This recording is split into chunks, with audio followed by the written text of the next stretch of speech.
I wish I had not waited 14 years. Somebody said if you want to lose something, lose money. You can get that back. 8 out of 10 millionaires have been financially bankrupt. Walt Disney filed bankruptcy 7 times and had 2 nervous breakdowns. But don't lose time. There were 14 years I sat on the sideline. 14 years I said, I don't have an investor in me like Tony Robbins. 14 years that said, I don't have an MBA or a PhD, and I can't compete with these guys. I have the complexion of rejection.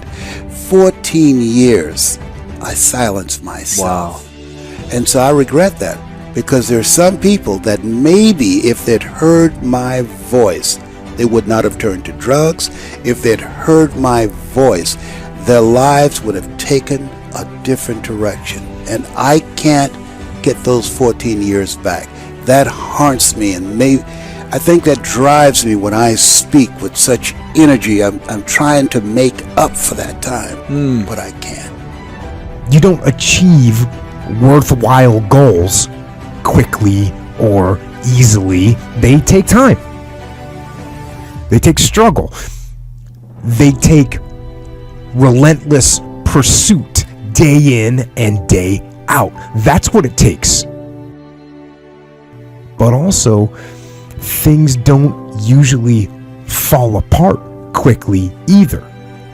At least at first, it's a slow process. A little slip here, a little setback over there, a little wearing down of discipline and will over time. That's the thing. Success and failure are generally slow processes.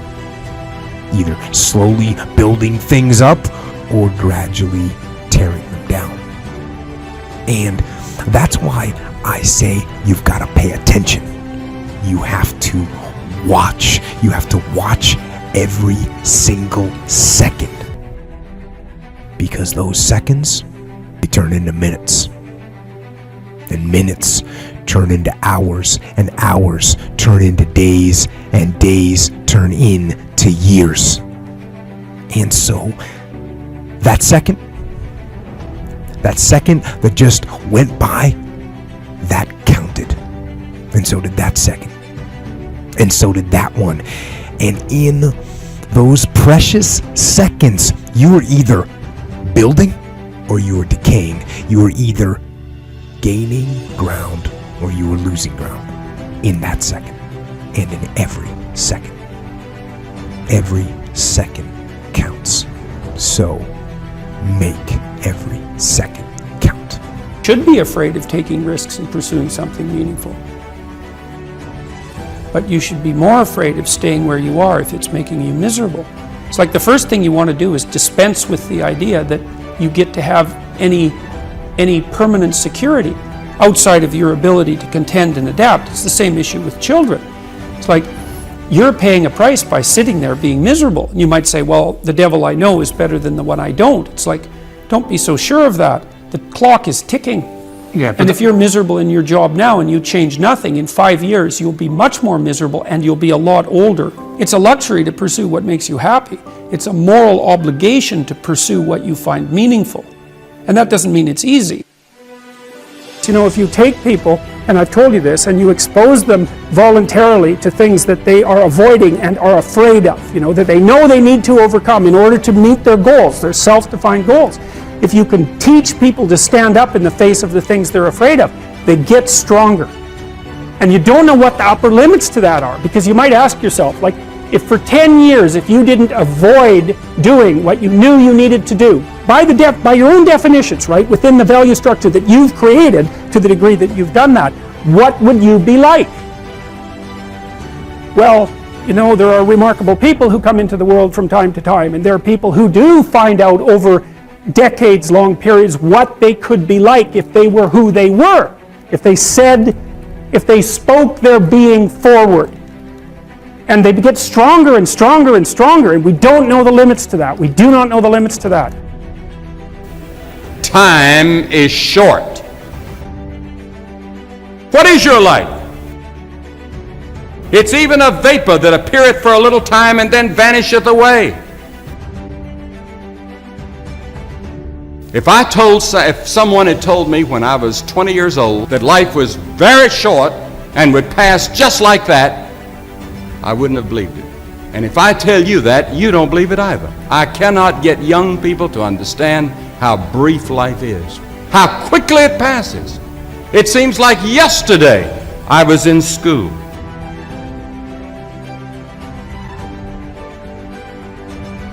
Every one of us here has been given the same amount of time in a day.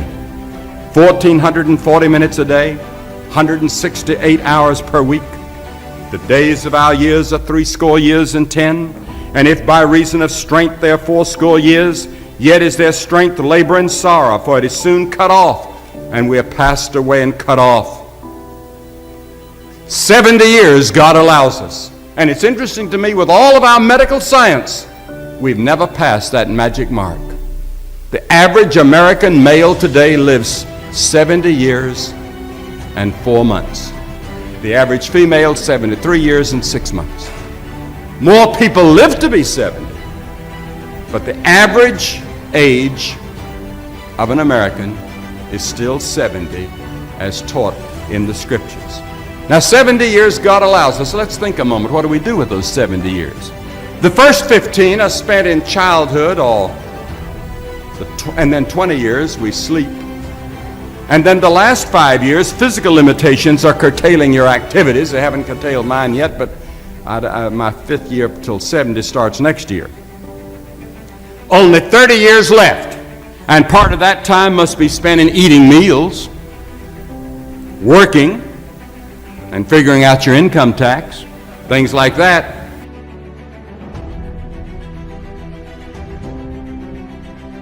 Now is the accepted time. The things we ought to do, the classes we ought to take, the books we ought to read, do it now. The family that needs you, spend more time now. Write that letter home now that you've been meaning to write. Money you ought to give now. Time for study, do it now. People you ought to witness to, do it now. Every time the clock ticks, it seems to say now, today, if you will hear His voice.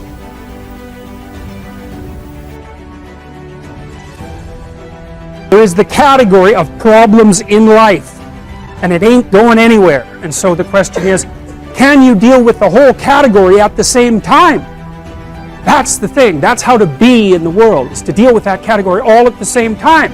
And so how did human beings, what did they come up with as a solution? And that's so cool too, because the solution they come up with not only was the heroism that allows you to approach what you're terrified by and what you find offensive and to learn from it, but also the idea of sacrifice, and that was played out by cultures everywhere, including human sacrifice. And you think, what the hell was up with those crazy bastards so long ago? They were sacrificing to gods all the time. What kind of clueless behavior was that?